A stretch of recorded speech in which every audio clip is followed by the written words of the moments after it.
이런 증상 왜 생기나요? 발바닥에 굳은 살, 각질. 발은 우리 몸에서 보행을 담당하는 매우 중요한 기관입니다.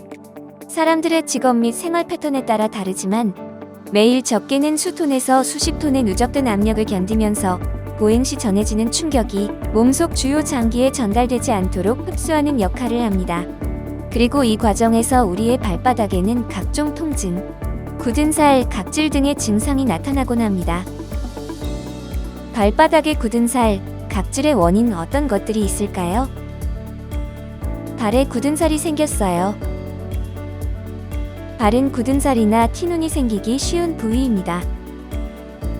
과도한 압력, 반복적인 마찰에 오랜 시간 노출되면 피부는 그 내부 조직을 보호하기 위해 각질층을 두껍게 형성합니다. 그렇게 형성된 두꺼운 각질층은 넓게 형성된 경우 굳은 살이라고 부르며 좁은 경우 티눈이라고 부릅니다. 특히 티눈은 두꺼워진 각질층이 외부로 더 자라지 않고 내부를 향해 형성되는데 시간이 지나면서 중심부에 단단한 중심액이 생깁니다. 두 증상 모두 지속적인 압력이 주어지는 발 부위에 잘 발생한다는 특징이 있으며 압력이 완화되면 자연적으로 사라집니다.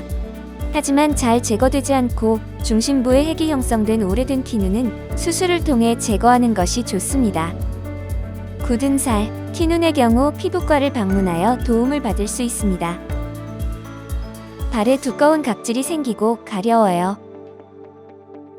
발에 두꺼운 각질이 생기며 간지러운 증상이 있다면 무좀을 의심할 수 있습니다. 무좀은 백선균이나 효모균이 주로 발가락 사이에 침투하여 생기는 전염성 피부병입니다.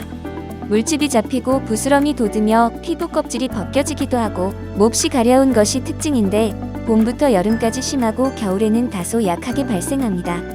병원에서는 좀 더 정확한 진단을 위해 의심 부위의 각질을 긁어낸 후 진균을 확인한 후 치료 방향을 결정합니다.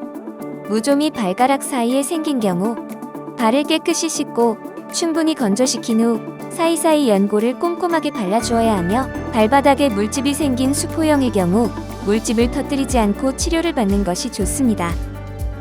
무좀이 의심될 경우 피부과를 방문하여 진료를 받을 수 있습니다.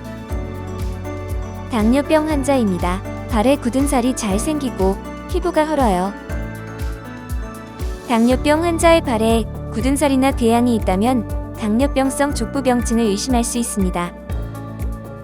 당뇨병성 족부병증이란 오랜 기간 당뇨병을 앓은 사람의 발에 생기는 모든 문제를 말하며 굳은 살이 생기면서 피부가 허는 발, 궤양이 가장 대표적인 증상입니다.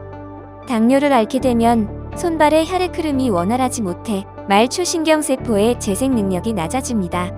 따라서 쉽게 굳은 살이 생기고 상처가 생기더라도 잘 알아채기 어렵고 상처가 잘 낫지 않아 궤양으로 발전되기 쉽습니다. 당뇨 환자는 건강한 발을 유지하기 위해 적어도 매일 한 번씩 발의 상태를 점검하고 발 위생과 보호에 특히 유의해야 합니다. 미지근한 물로 발을 씻고 마른 수건으로 발가락 사이까지 잘 닦아 건조시키며 상처 예방을 위해 맨발로 다니지 않아야 합니다.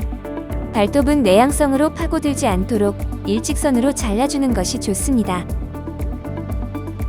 당뇨병성 족부병증은 내과나 가정의학과, 피부과의 도움을 받을 수 있습니다.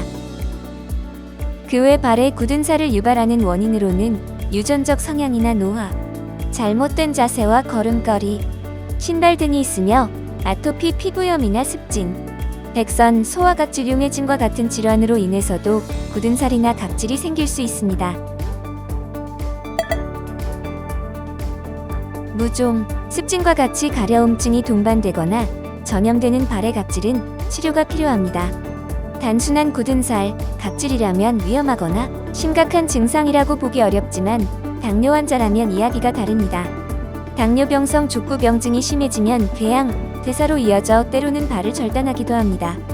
당뇨 환자의 발에 상처나 궤양이 발생하는 경우 이미 당뇨와 관련된 합병증이 어느 정도 진행된 것으로 볼 수 있기 때문에 눈, 신장, 혈관에 대한 검사를 시행해 다른 장기의 합병증 발생 여부를 확인하고 치료해야 합니다.